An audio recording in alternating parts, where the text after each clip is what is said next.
Yo, yo, yo, yo. What's up, all you burner stoners and potheads, and especially all you gardeners out there? This is Mr. Weedman and Big Earl with the Weedman 420 Chronicles Grow Hour. How are all my gardeners doing out there? Big Earl, my brother, what's up, my man? Oh, not too much, dude. How you doing? I'm doing great, man. Yeah. As always, gonna get normal and get baked with you. And man, I'm excited. It's about that time. Yeah. Time for the show and time to fly high, my friend. What are you Oh, smoking tonight now, my brother? happy hour. Um, a favorite. It's more of an upper, so I'm gonna enjoy that a little bit more, hopefully. But I do like a good happy hour, and I do like that strain too because you did breed that one and gave me some, and I'm smoking Orange Soul, which is bred by you, my friend. yeah. That one grown by me. It's from Trichome though. Trichome Jungle I love Seeds. it. I love it. We've smoked it on the show a few times. Yeah, it's got a great It's high. so nice. I took it to an It's F2. the high. Yeah, the high is nice, and that smells like orange blossoms. You were saying what? You turned it into an F2? Yeah, I got maybe 100 seeds off of to an F2, just like one branch. And I'm working on auto conversion with it just because it was really strong and a really cool plant. And a lot of people hate on that orange. A lot of times you get that orange, it's kind of like a lighter yellow finish and more of like an orangey finish, and people are looking for like that dark finish. So I'm gonna try to bring some more orange back into the auto arena and keep it nice and strong. Nice. Yeah, I love it, man. The smell is just you open up the jar and it's just friggin' delicious. I mean, just Yeah, the smell is like being in an orange field in Florida or California with those blossoms, just that beautiful pungent smell. So I love yeah. it. I love it. The stem rubs We are give it a black licorice, like an orange black licorice smell, which is really uh, really weird. I was, interesting. yeah. Interesting.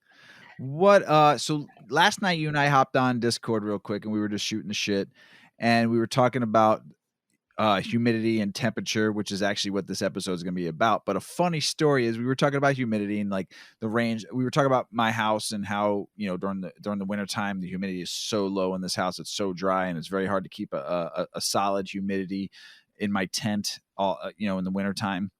And it was funny. I said I usually try to keep it around 50, 60 at times, but it just depends.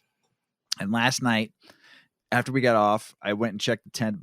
Got baked. Went and checked the tent before I went to bed, and it looked like I had enough water to last me till I woke up, and the lights go back on. So I'm like, I should be fine. And Big Earl said, 10 humidity swing isn't so bad, if as long as it doesn't go crazier than that. So I'm like, all right, it's like 52 right now. I'm gonna go to sleep. It should be fine. If it shuts off, it'll be fine because the humidity usually runs a little bit better at night. When the tent's a little cooler, the humidity stays a little bit higher. And I'm like, okay, I'm gonna go to bed. I went to bed. My dumb ass should have said to myself, Phil, don't be lazy. Fill that fucking thing up and just do it. I'm like, I went to bed. I woke up this morning. First thing I do every morning, I do my morning routine and I come down and check the tent.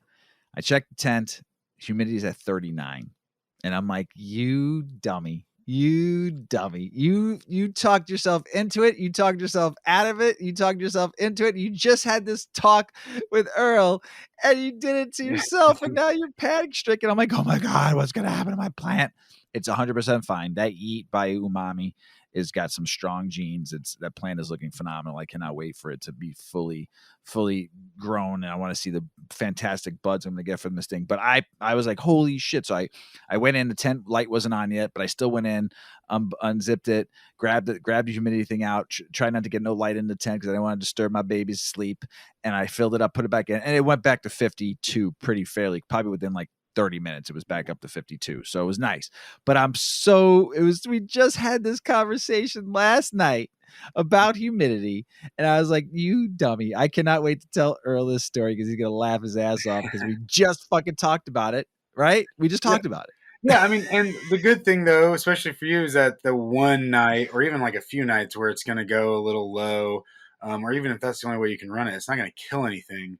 When we talk about our temperatures and our humidities, we're talking about perfect. Like, hey, if you want things to be optimal, perfect growth. So yeah, everything looks good. That's good. It's 39 is not super low. You shouldn't see it super like a really bad stress or anything. She's looking yeah, she's looking pretty. She perked right back up this morning and all I mean, basically, she's the leaves are pointing up I towards the mean, stars right now, so up yeah, to the heavens praying. So, yeah, so hence, this is our episode today, and this is, VPD, humidity versus temperature, yep. and we're gonna be talking about what Mr. Weedman almost screwed up on last night. So this is great. This leads right up into it. So I'm super stoked. So let's go over a VPD and what is VPD. And just to let you all know, we are not experts on this topic. So Big Earl's got way more experience than I do, but we were talking last night and we both, I have a lot to learn, just like I had a lot to learn about nutrients and lighting and everything we've been discussing. I'm not an expert at all. I'm learning to help others learn. That's been the premise of the Chronicles and the Grow Hour. And but Earl is way better at this than I am. So he's going to be running through these charts for us. But stay tuned for our next episode too, because we're bringing a guest on who is an expert on humidity and all the stuff we're going to discuss today. So stay tuned for that one. But Big Earl, so what is VPD? And what does it stand for? And what is all this humidity versus lighting and temperature and what we need to know about, man? I'm excited about this episode to learn. Yeah, yeah, me too. I had fun because I went back. This is the first episode that I really had to like be like, okay, I'm gonna make sure I'm getting all these words right and all these explanations right, and like I'm not missing a letter here or there. So the first part of atmosphere, we're gonna go over the humidity, the VPD, the humidity versus the temperature, basically, and we'll go over some air movement stuff and the CO2 and lighting. But vapor pressure deficit is you read it in a chart, or at least I like to, and I'll make sure to post one up on Discord. I probably already have one on there, but it goes over the temperature and the optimal humidity to get the optimal growth. So when it is 70 degrees in your room, you should have a different humidity than if you're running a really cold room at 55 or 60, or if you're running a really hot room at 90, you should have a higher humidity. So what I did was we went on and we just found a explanation that we liked. So this is from drygare.com. Um, Vapor pressure deficit, VPD, is one of several methods growers use to measure humidity in a greenhouse or growing environment. It allows growers to gauge the impact of humidity on plant growth and development. VPD measures the difference in terms of pressure between the water vapor in the air and the air's saturation point, which is the maximum amount the air can carry at its current temperature. The point of complete saturation is also called the dew point. Um, so vapor pressure deficit, the VPD, is basically the vapor pressure of the saturation minus the vapor pressure of the air, is what dry air is said. Um, this is what drives transpiration from the plant stomata. Stomata being the pores you see on the leaves. Um, I'm like you said, I'm not an expert in this, but the humidity to the temperature, the best way that I can describe it is the VPD is going to tell you where you need to be based off of one or the other. So say you can't control your humidity. You're saying, okay, my humidity, I just got to kind of roll with it. I don't have a humidifier or a dehumidifier, which usually most grow atmospheres need both to really, really control it. But let's say you don't have either, but you can control how cold it is or how hot it is. Well, you can work a little bit then. You can say, well, I can make it a little colder because my humidity is not very high and I can land in my VPD more regularly or in my range of my vapor pressure more regularly. And that's how I'm going to grow because that's my garden's best point. So when somebody says you have to do this and this, that's ridiculous. You can grow 5 degrees warmer. As long as you're raising your humidity a little bit, your plant might even like it more depending on what you're doing. So hopefully that made some sense. Did that make any So sense I'm for looking at you on your side? it. It does, and I'm looking at the chart on my screen, and I'm looking at the temperature, the chart that you're going to post on Discord. I'm looking at the temperature this way, and then the column this way, where it says where mine, like I said, mine's about 52 to 55%. It's where it's been staying at, except for last night, of course. But so my temperature's been running about 73 to 74 degrees. And so what does the numbers mean there in the box, like the green, yellow, and red? Do you know what that means, or something we have to look up and just a little bit later? Yeah, you know I guess that it definitely. I do not know what that's actually called. okay. But with that temperature, you know, it's basically what it's saying is from 80% down to 55%, 60%, you'd be within your range. Okay. So, you know, it's a big range, you know. Um, and you know, a big part of this, besides the VPD, is actually being able to keep it there. Because when you have those big fluctuations is when a lot of people really run into problems. When you Okay. have that huge, like the 70% humidity nights and the 40% humidity days, that's when you run into problems, or the most problems. A lot of people say, "Oh, it's too humid," and it can be too humid for sure. But I would rather it be stable at 65% humidity in my room than swinging from 40 to 60. You know what I So it mean? looks like here on this chart, 65% between the temperature of, let's just say, it says here 59 degrees, all the way to about 90. 82.4, but is like where the optimal seems to be the optimal ranges for that temperature.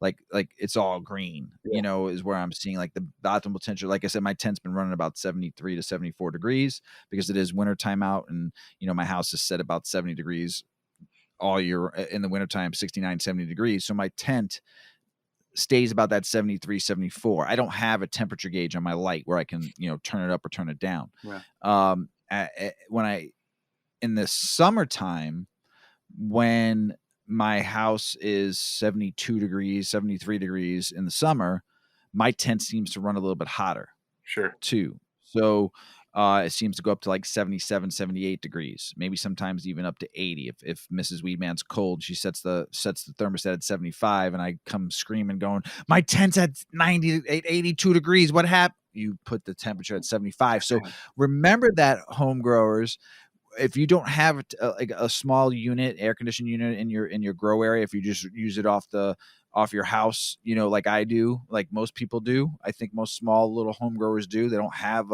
air conditioning in their little tent, so you have to understand the temperature of your house is going to reflect what your house is kept at all year round, is going to reflect your humidity, and it's going to reflect your temperature in that tent. Am I wrong or am I right on that?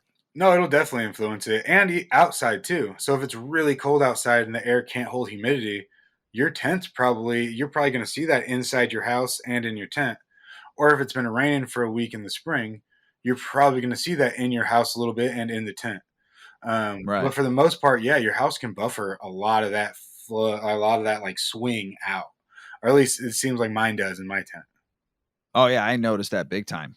Yeah, Big time all since I started growing, 3 years ago, I mean, it reflects the way my house is kept, the outside temperature also with the whatever the humidity is outside, raining, hot, dry. I remember last summer was so hot and so dry the whole month of August that keeping the temperature in my tent set, man, that if you mess something up in the house, that tent shot up to 80, 82 degrees like it was nothing. And next thing you're opening up the tent up, you have like two fans blowing on yeah, everything to try to cool it down a little bit. And I know 82 is not going to burn it, but excuse me, it's still like freaks you out when I try to keep my tent at all times between 73 and 77, at all times throughout the year. So just it mind boggles me a little bit, and it gets frustrating too. You kind of panic a little bit sometimes, like, did I fuck this thing up? Did I stress it out so much to where it might harm on me? Or did I stress it out to where it might just some shit might happen? And you got 90 days, you got 80 days in, 75 days in on the plant, and all of a sudden you're just like, what did I do? yeah. So, yeah, making sure you keep that temperature in your house regulated for your tent too will help your outside inside temperature. Uh, regulate your tent a little bit better. So unless you have, like I said, a temperature gauge on your light and you have airflow and you have a little air conditioned unit or whatever you do, but most of us don't. Yeah. So most of the people I know don't that home grow in their small little 2x4x5 tent. So that I mean, bringing that, it helped me think, and I'm baked now that orange soul is wonderful. So I'm all talkative. Sorry, I'm stealing thunder here. No, not, dude, not at all. That's uh, no, I totally agree. It's when you can have the humidifier and dehumidifier. Like mine just buffer. I got one set 5% under, the other one set 5% over, right where I want it, and it never leaves my area. So when the dehu has to kick on, it kicks on. When the humidifier has to kick on, it kicks on.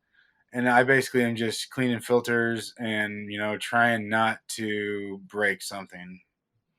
Right, and my humidifier, I don't have a dehumidifier in my tent. I just have a little one of those little, baby humidifiers that you buy for your baby, which is probably the worst thing to buy, but it was cheap and it was what I can afford at the time. It works well, but it's very hard to regulate your humidity in that thing. It's like one stop shop, one click, and it gives you what it gives you. So, Yeah. also humidifiers. Let me stress this: what I noticed on mine, I have to clean mine at least once every 10 days. And I'm not talking about just taking it out and scrubbing it with the brush, which I do like every few days, because it does. If you notice, you gain green algae on your humidifier. So I once every 3 or 4 days, I empty out the water totally, and I just give it a little brush and underwater. But once every 10 days, I for like 30 minutes, I put a cap full of white wine vinegar, distilled white wine vinegar, in my humidifier and let that run for about 30 minutes. And I give it a good clean brushing, because you will get algae buildup. And also you will get like, I've seen calcium buildup too in certain parts of the machine. So make sure when you have a humidifier, you do clean that regularly. You do change the water, dump the tray water out and you might take the humidifier off and fill it, but there's also that water's been sitting for a while. Give that a good clean every day too. Like just dump that old shitty water out and put fresh water in. It is your medicine. You're taking care of. So taking care of your humidifier is very important, because I don't know much about like what that algae can do to your tent. I really don't. Have you heard of is there a disaster period? Like if you don't fucking clean your humidifier, is there a disaster that can happen to your, or just you have to throw the humidifier out because it's just not saving it? So what I've seen way more than the algae being a problem, which it's you never want that for sure. You need to, like you said, you need to clean. I have a filter. Mine comes off of an RO and it has its own sediment and carbon filter before it goes back into it. So it's cleaned by a sediment filter, then a carbon filter, then RO, and then a sediment filter, and then a carbon filter. So the second sediment filter and carbon filter probably aren't doing a ton, but it came with the unit, so I use it. But the calcium buildup is what I've seen way more, to where like I point mine primarily at a wall, so I can kind of hit that a little bit first. But I wipe off that wall. I just don't want it pointing out straight into my room, because there still is on that, with the 5 filters, one of them being an RO. I still have the white powder residual, whatever you want to call it.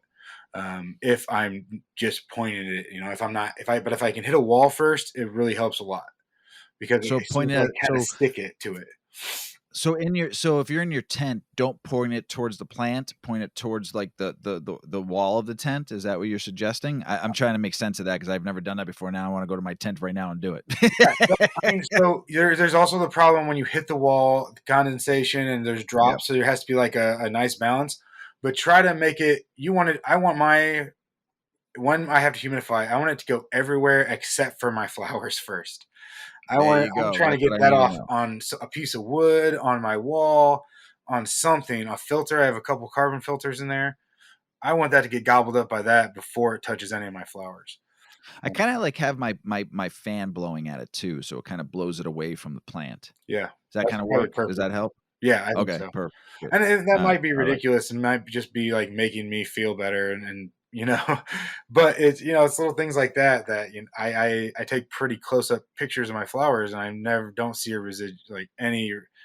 anything on it, and people complain about that. So All right, that's good to know. Yeah.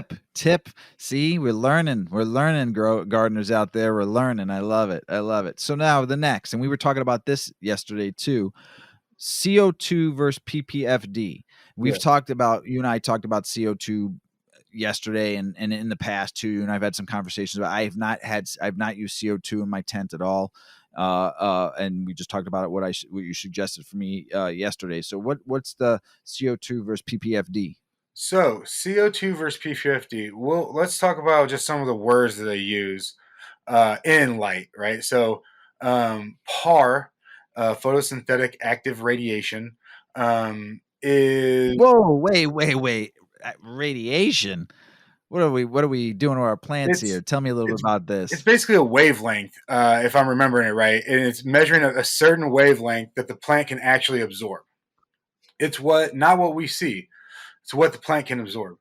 It's measuring the amount of absorbable light at the leaf surface. Um, PPFD and PAR are used interchangeably a lot.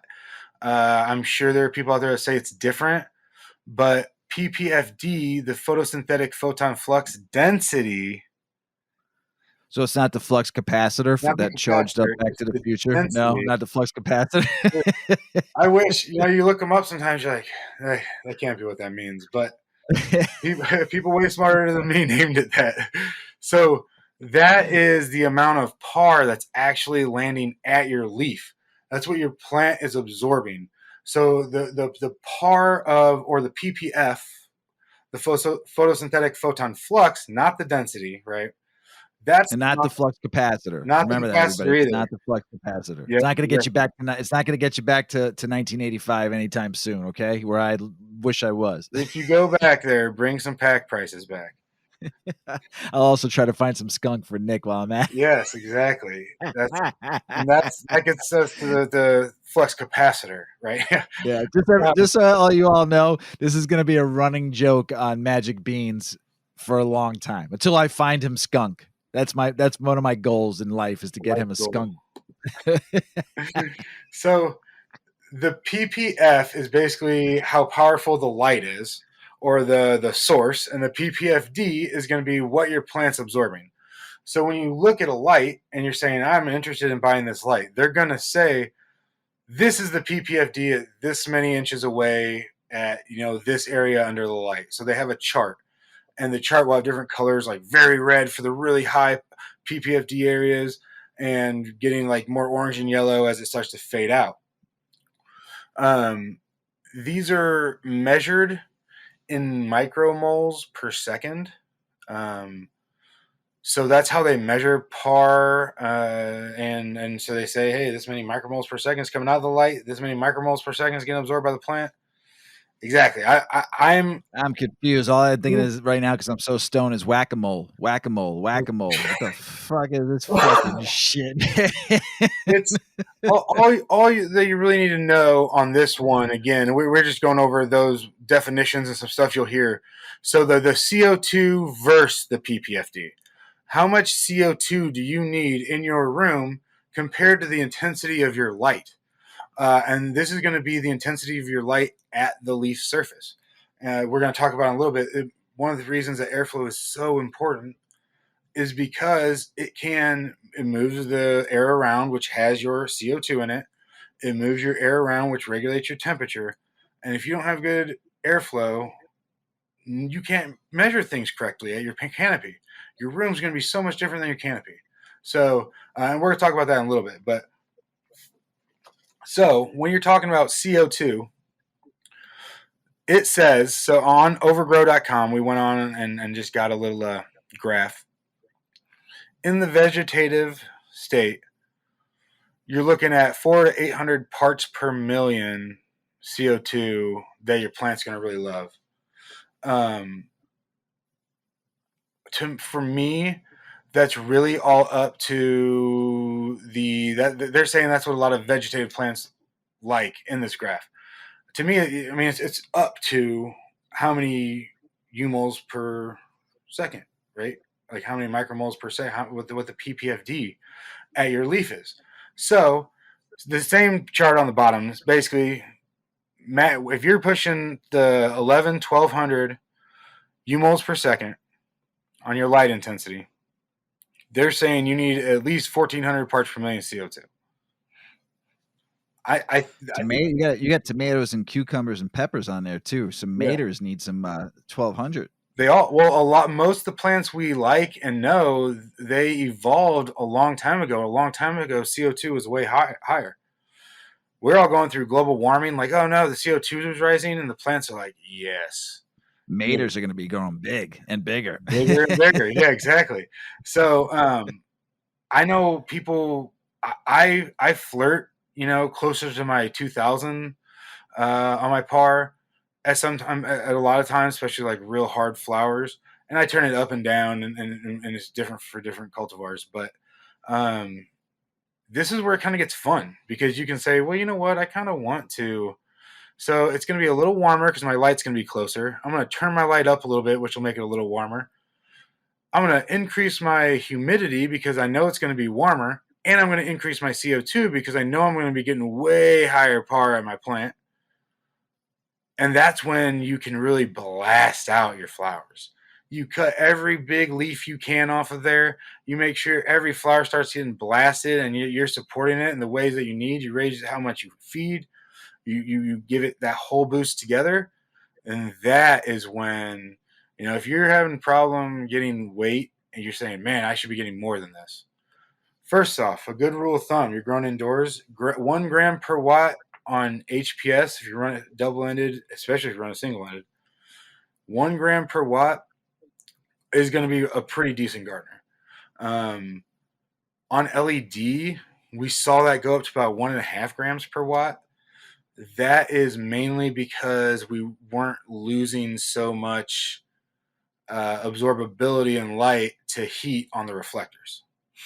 So there's no reflector in LED. All that power goes straight down. When you talk about bulbs, half it goes up and then is reflected.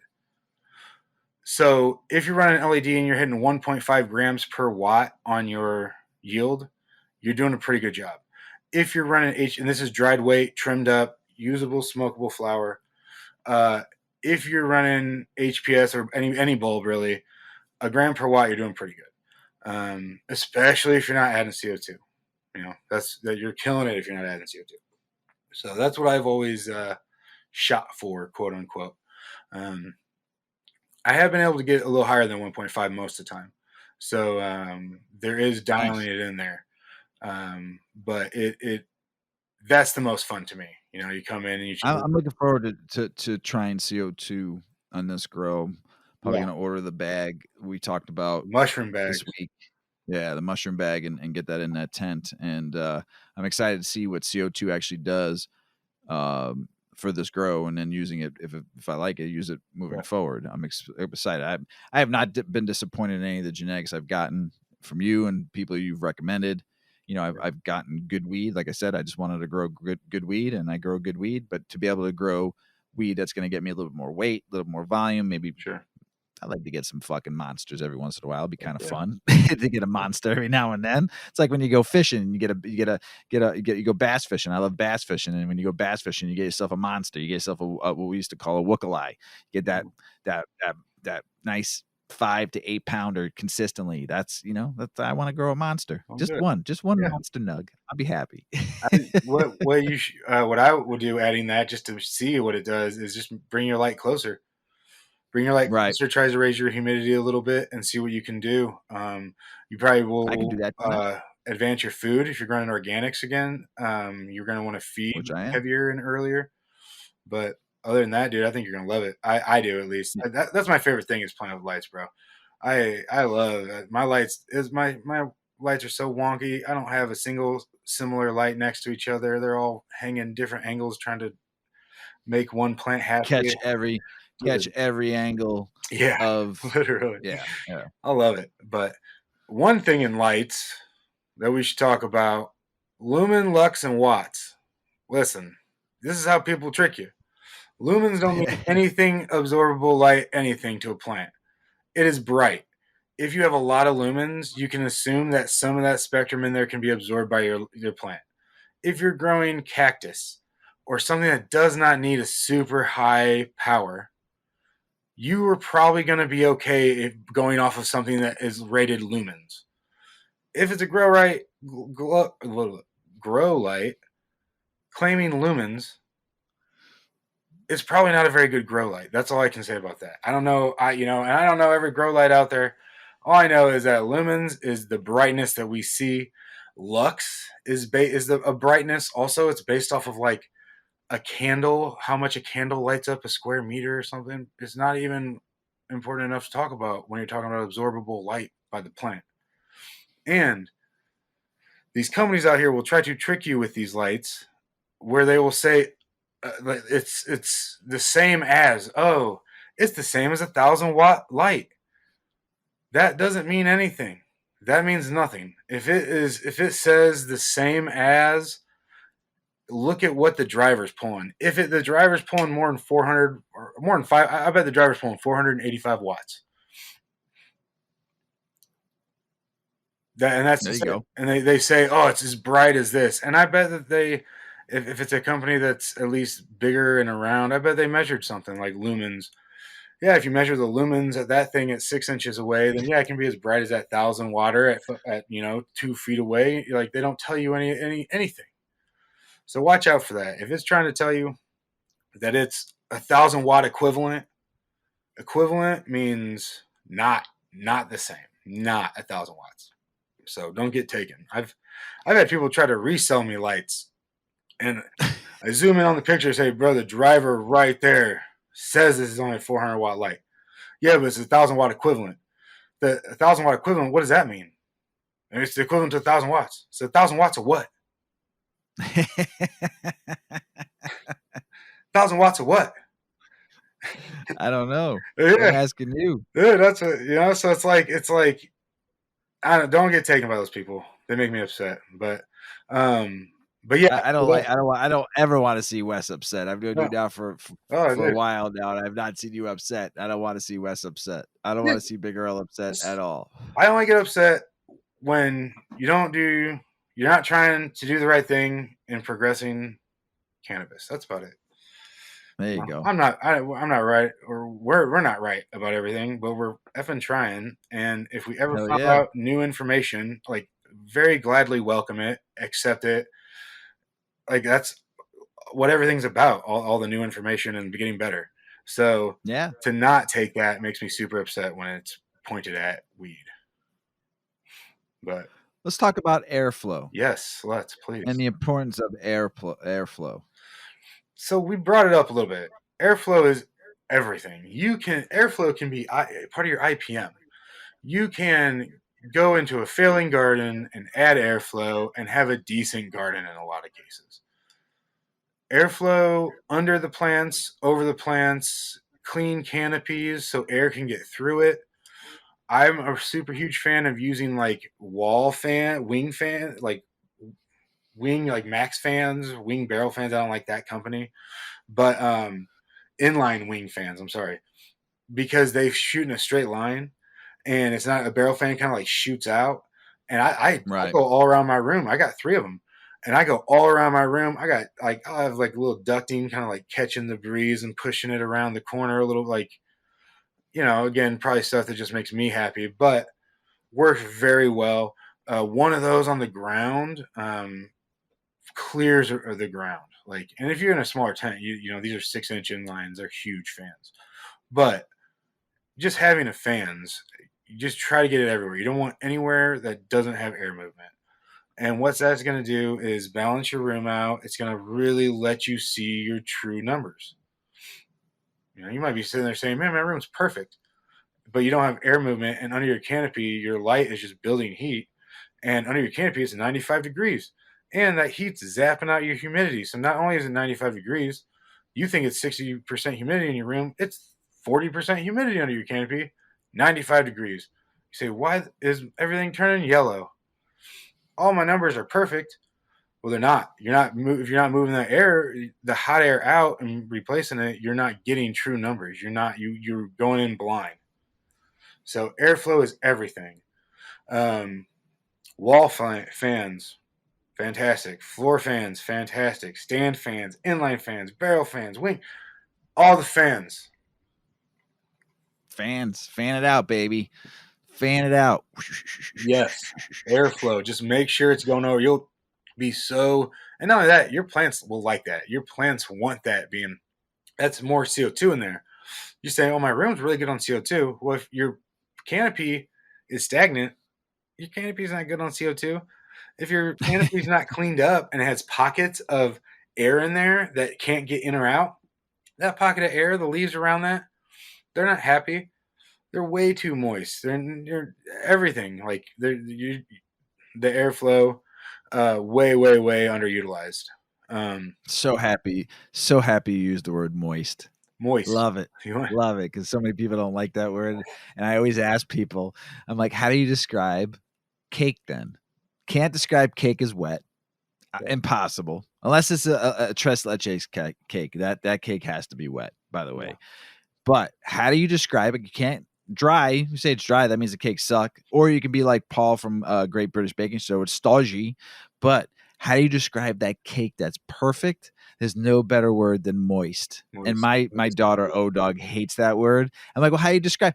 Duncan Hines on their packaging says moist cake. Why is the word bad? How do you describe? You cannot. There's no possible way you can describe a cake that's perfect but moist. Yeah. I don't know if you agree with that, but I'm so glad you used the word moist on the show. I love it. I love it. I apologize to anybody who doesn't like the word. I don't apologize at all.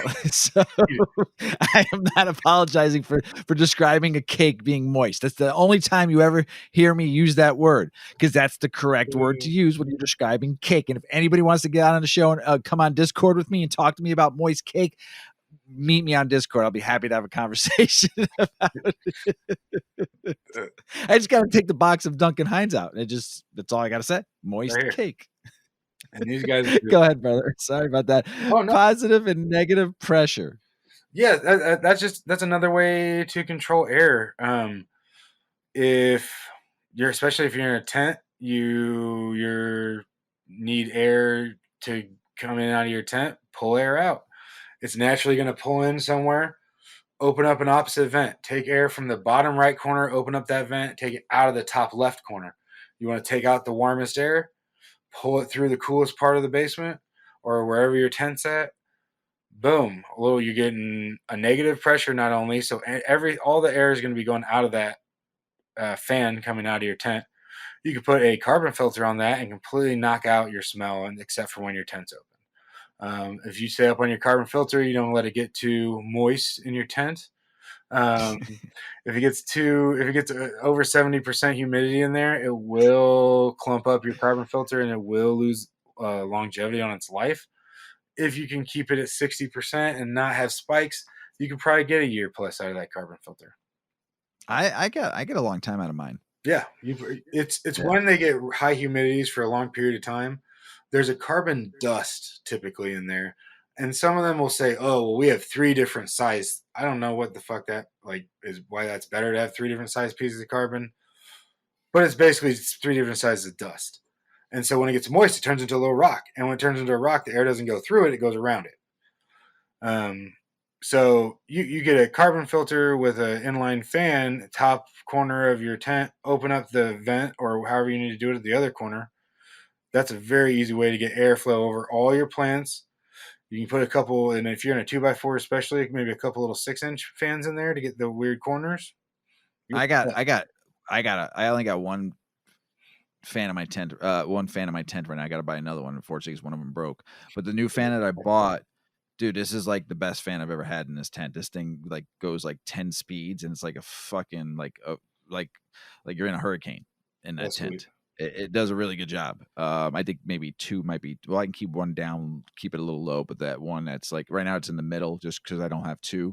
But it works. It works pretty damn good. But I also have, my tent I have a top vent that's completely open to get the air coming in, and then I have one on the side open that come this way, and then you have my filter on the other side, so it's taken in and it's got the vent coming out. so Nice. kind of just gets that nice airflow all the time. And then, like I said, in Perfect. the summertime, sometimes I might have to open up the front of the tent a little bit and put a fan blowing from the outside in. Sometimes because like I said, Mrs. Weedman gets cold, so I can't. I don't want to wear a winter jacket in the Yeah. summertime. No, that's nice of you. It's No, she plants. would tell you she would tell you different because we have some good it's all about your plants, Yeah, Mr. Weed Man. It's all about your plants. it's our plants. It's Exactly. our She smokes the medicine too. plants. That's exactly what I say. Uh, that's funny. Um, I gotta wear a winter coat in the wintertime. In the summertime, it's 90 degrees out. Yeah. That's why the air conditioner set at 72. It's 90 degrees outside. you know where it isn't 90 degrees? In my tent. Exactly. Go lay in my tent. It'll Yeah, keep you nice and warm. Perfect Florida weather for you. exactly. It's- oh man. But Oh shit, I'm baked. I love it. I I love my mean, heart and soul, man. Oh really, shit. the big thing that a lot of people is knowing your VPD, knowing your humidity to your um, temperature, and then knowing what your lights are really putting out. A lot of those companies give you charts, and you can probably go off of those for the most part.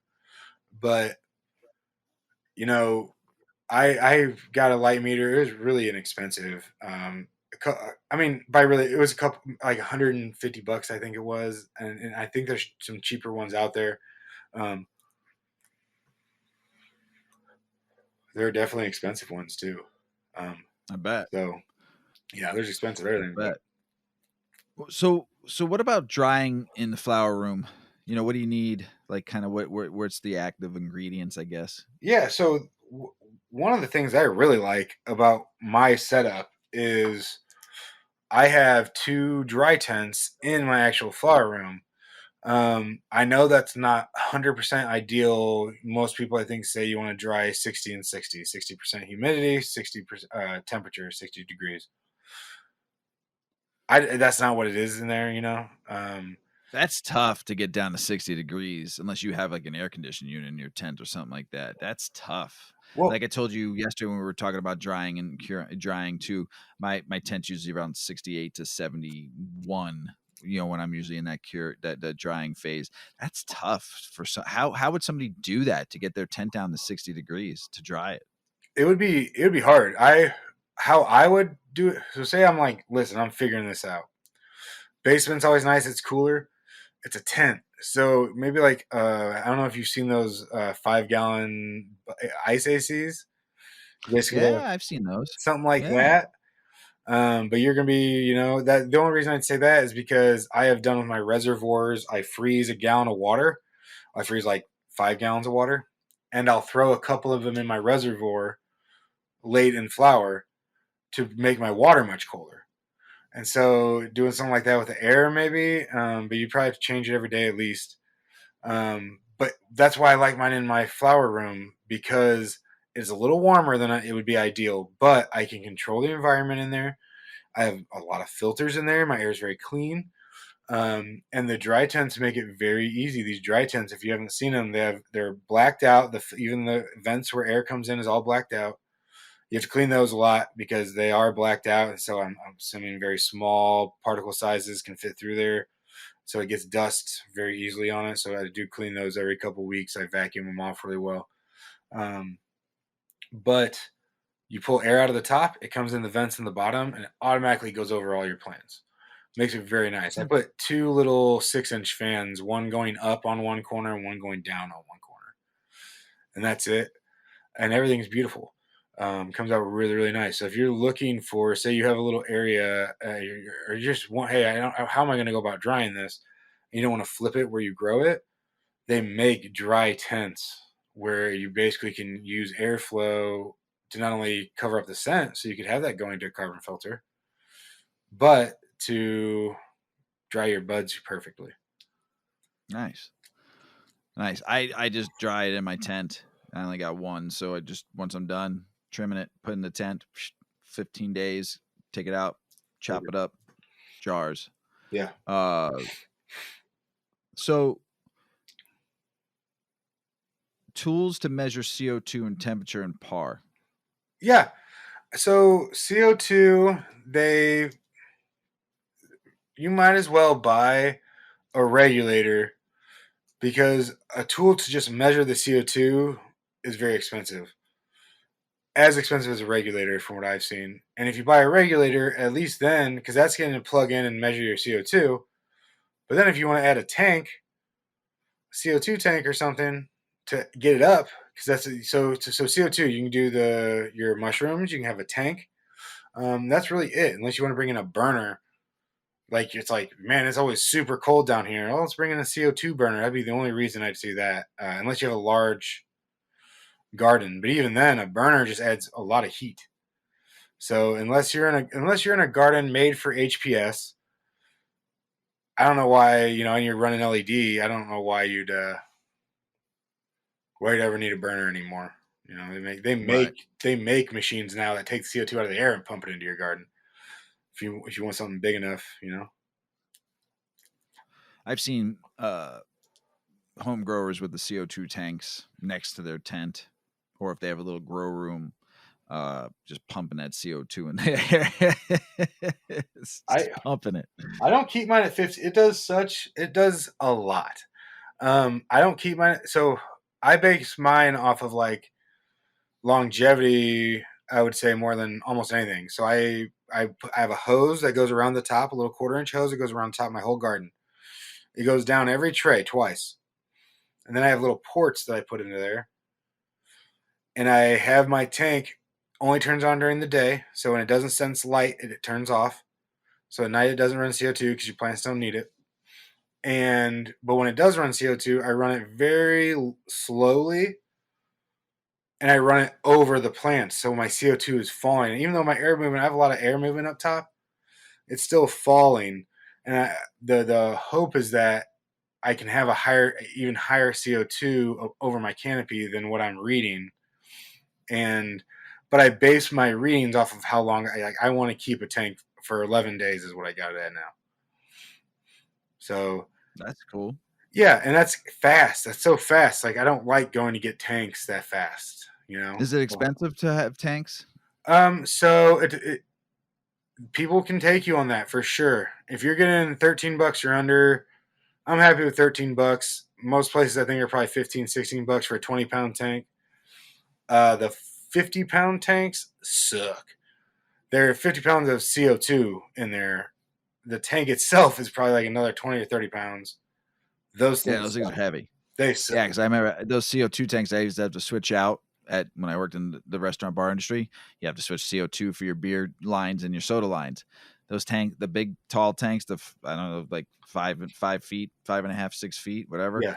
Those Yeah. things weigh a fuck ton. Yeah. Fuck ton. Like if you don't have a dolly, you better be young. They suck. We used to have to like people come get them. It's like why or just can I pay for these other two tanks for you? Can you just have 3 20-pound tanks? Because that is infinitely better than having this 150-pound tank. Right. But with temperature, you can get a hygrometer. It does temperature and humidity. And what I have is I got two different brands, and they read them wirelessly. So I have one upstairs. So I'm always looking at I have the one upstairs shows 4 but takes 8. So I can go and click through my other 4 temperatures. But I'm always looking at 2 temperatures in my flower room, a temperature in my veg, and the temperature in my breeding tent.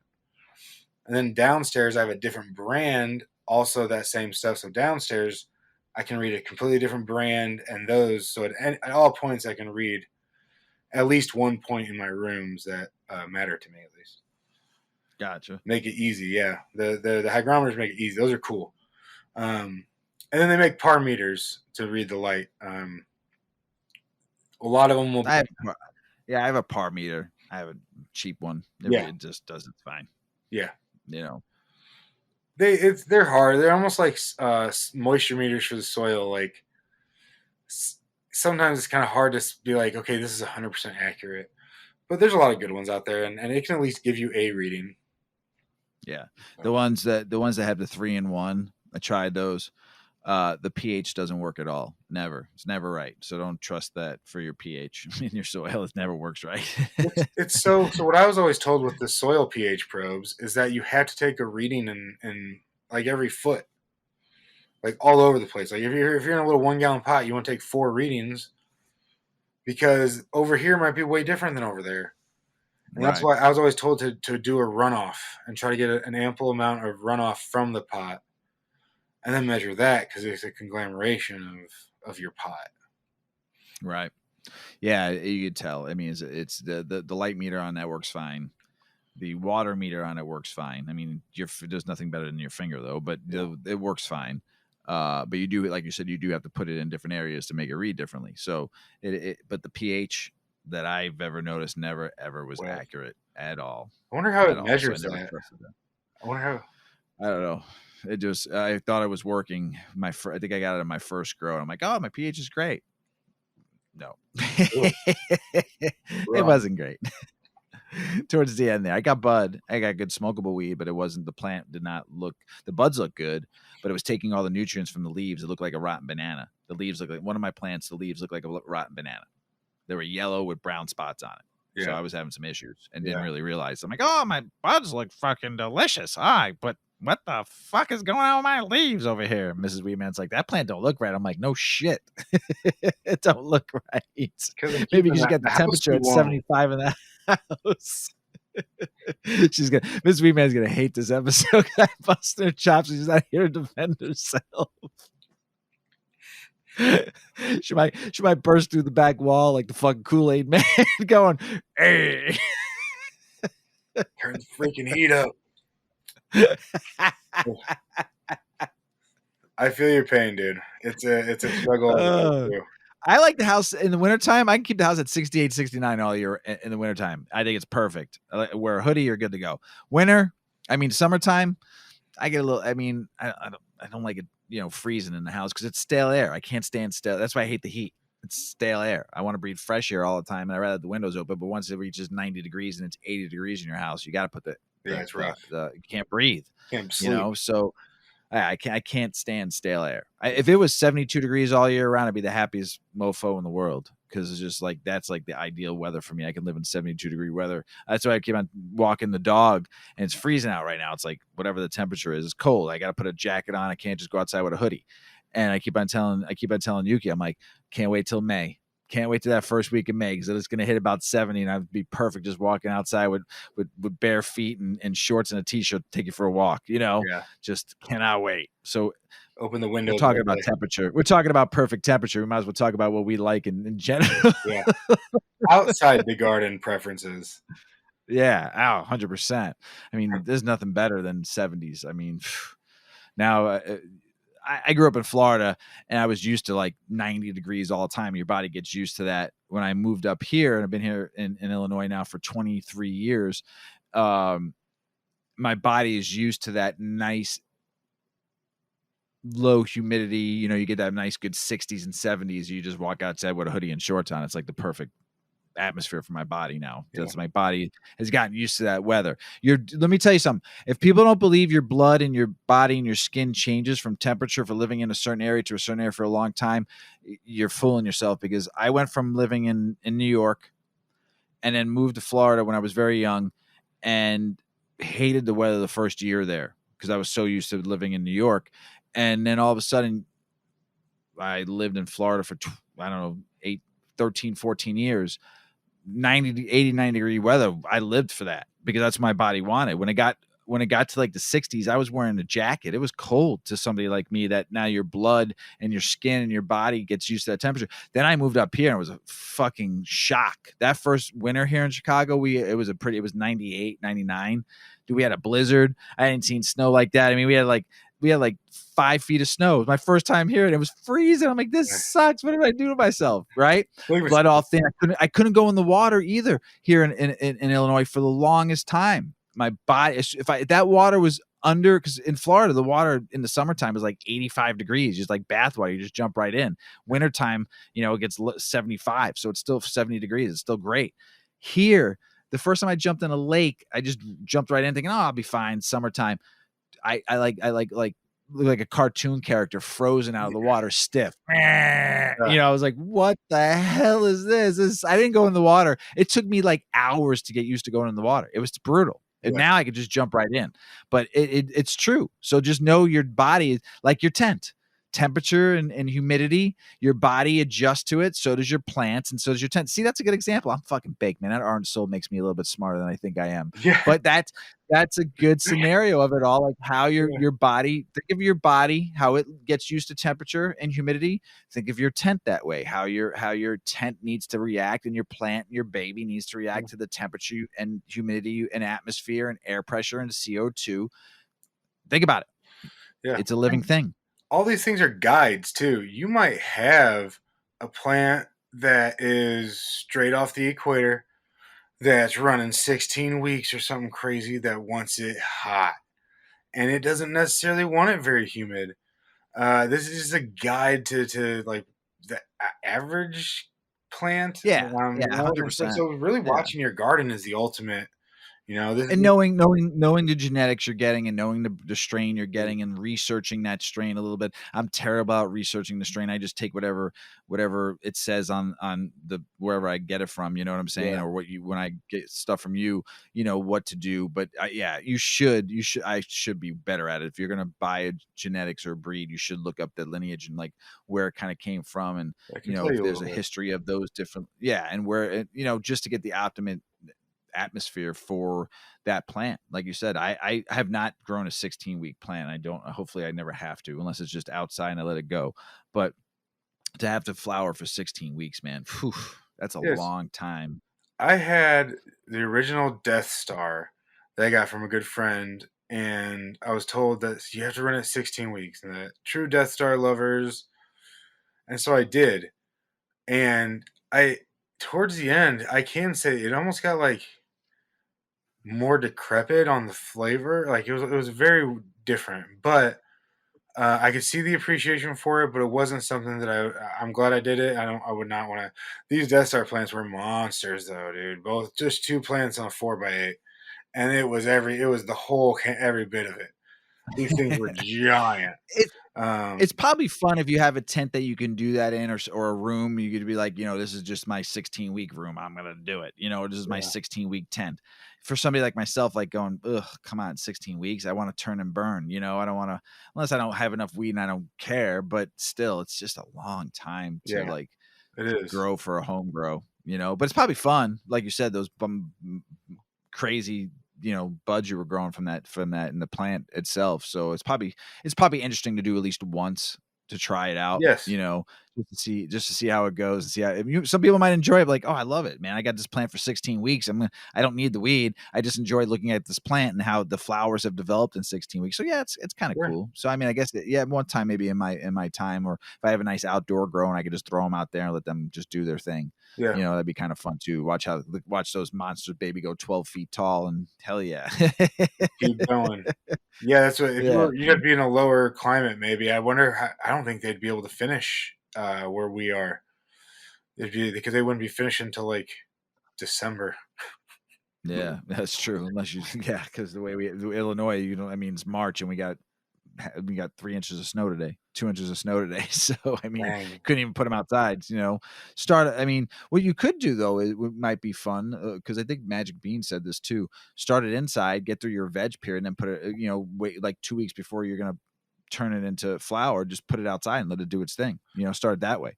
Well, so the outside follows the light cycle then, so it wouldn't. It would just grow veg until like September, I think, or maybe Oh, August. It really? flips over, yeah, Ooh, and then in August it starts flowering, and that's when it yeah. starts So like you want, recognizing the 12/12 late August. Uh, unless you're having really good weather like we have been these last couple of years in November, where you've been fucking still getting 60-degree weather, 70-degree weather, you know, then you're not you so might bad. Then you can you go might be through right about November and that. cut it.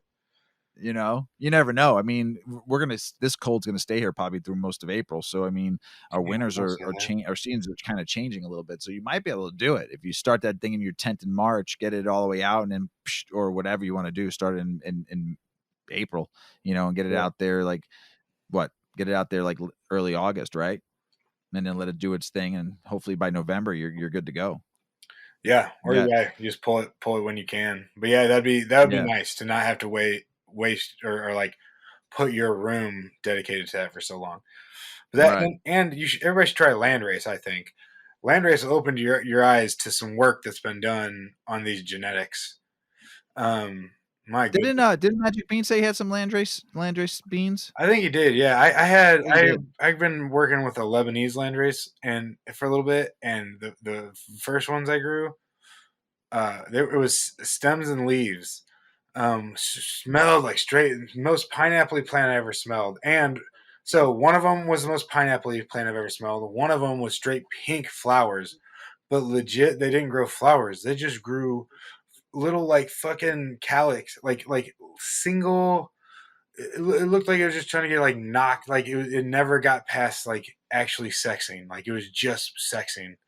It was frosty and stuff, but it was like such a terrible plant to grow. But I suggest everybody to try one. Try it. I mean, like I said, Yeah. if you're growing enough weed in your home grow to last you like I said, I took a couple months off because I had so much cannabis in my stash. I didn't really need to. I could wait it a couple months, but to be able to like grow a nice amount that'll hold you over through another whole grow. Try it. Have some fun. Experiment. You never know. You might like it, and you might do something new with it. And just could be something that you enjoy. Just trying some different shit. I mean, how much weed? I tell this to everybody. I mean, I can't smoke all this weed I grow. All this cannabis I grow. I can't smoke it all. Just impossible. I give a lot of it away, but my thing is, I enjoy pushing it to edibles and giving edibles away. I enjoy giving my flower away to people who are in need or anybody who has an illness or needs it as medicine. I love doing that. So to me, it's like how much we can actually smoke. Sure. There's a lot, I have a lot of weed. I mean, I think I probably have close to over a pound in my repertoire right now.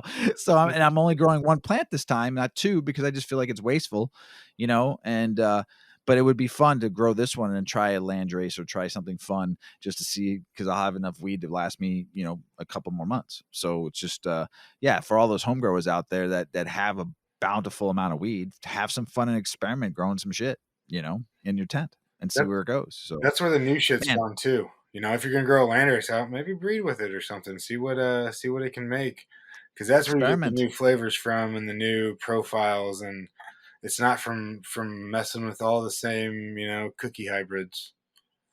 It's true. It's from hunting through a ton of land races and finding that one that's crazy different, right? And then working on generations. Man, this hour's up, brother. Yeah, that was fun. I hope I didn't butcher too much of that. But I think that I should get everybody pretty well started on how to approach their atmosphere. And why don't you let everybody know who we got coming on next to talk more about atmosphere? So everyone stick around for the grow hour on that one. Yeah, his name is John. He works with Andon, which is a dehumidification company, he's a friend of mine. I've known him for a long time. I really admire him. He's very. When I'm wrong about stuff, a lot of times it's him being like, "Hey, bro, you're wrong about that." Thank you. That's good. That's good. He sends me the article, and I'm like, "Oh, thank you." So he's a super smart guy, and I'm excited to talk with him about humidity, and I'm guaranteed he's going to get into temperatures and a lot of fun stuff. Sweet. Looking forward to it. If anybody out there has any questions for John for on the next episode, please send them to Big Earl, and we'll get a couple questions answered too. Anything specific you want to know about atmosphere and stuff, and temp and fun and humidity and all that stuff. So definitely please send us some questions, and we'll definitely try to get them answered for you. So Big Earl, you got anything else to say, brother, before we head out? No, man, that's we didn't throw in the CalMag to vector ratio, but we can get over that next time. So just don't forget the CalMag. You'll be good. Hey, everybody, don't forget the CalMag. Big Earl, my brother. Great one, man. Peace to be with you all out there. All you gardeners out there in the world, have some fun. Grow for joy and for love, and share the wealth and the booty. Everybody out there, we love you. Peace.